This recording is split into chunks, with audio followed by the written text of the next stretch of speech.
வெளிநாட்டில் வேலை பார்க்குற தம்பிகளுக்கு ஒன்றே ஒன்று சொல்கிறேன். நீங்கள் இருந்து போய் கல்யாணம் பண்ணி 1 மாதமோ 2 மாதமோ மனைவியோடு இருந்துட்டு திருப்பி வெளிநாடு மட்டும் வந்துடாத. ஒன்று முடிஞ்சால் மேரேஜ் முடிஞ்சோன்னே ஊர்லேயே இருந்துரு. இல்லையா நீ எந்த நாட்டில் இருந்தாலும் சரி அந்த மனைவியை தயவு செஞ்சு கையோடு அழைச்சிக்கிட்டு போயிரு. இந்த பாவம் மட்டும் வேண்டாம். எத்தனையோ பேர் பணத்துக்காக இளமையை இழந்து சந்தோஷத்தை இழந்து தான் குடும்பத்துக்காக கஷ்டப்படுறவங்க தான் நிறையா பேர் வெளிநாட்டில் இருக்கிறாங்க.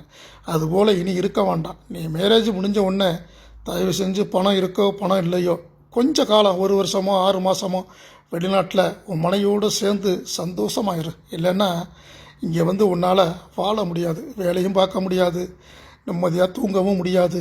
ஒரு புது சுகம் புது உறவை விட்டுட்டு யாரும் நிம்மதியாக இங்கே இருக்க முடியாது. பல பேரை பார்த்துருக்கேன், பைத்தியம் முடிச்சு நின்றுருக்கானோ. சில பேர் கேன்சல் பண்ணிட்டு போயிருக்கிறாங்க. சில பேர் குடும்பம் வறுமை பணத்துக்காக இங்கே ஊருக்கும் போக முடியாமல் இங்கேயே நிம்மதியாக வேலை பார்க்க முடியாமல் சுய நினைவு இழந்து நிற்கிறவனெல்லாம் நான் பார்த்துருக்கேன். அதனால் தயவு செஞ்சு பணம் எப்போ நீ சம்பாரிச்சுக்கலாம். 6 மாதமோ 1 மாதமோ திருமணம் முடிஞ்ச உடனே கொண்டாந்து வச்சு உன்னுடைய சந்தோஷத்தையும் உன்னுடைய இளமையையும் சந்தோஷமாக வாழ்ந்து பாரு. பணம் நீ பிற்பாடு சம்பாரிச்சுக்கலாம். 1 வருஷம் கூட சேர்ந்து வாழு. அது கூட வாழலைன்னா உன் வாழ்க்கையில் நீ என்னத்தை வாழ போகிற, நீ என்னத்தை சந்தோஷமாக இருக்க போகிற.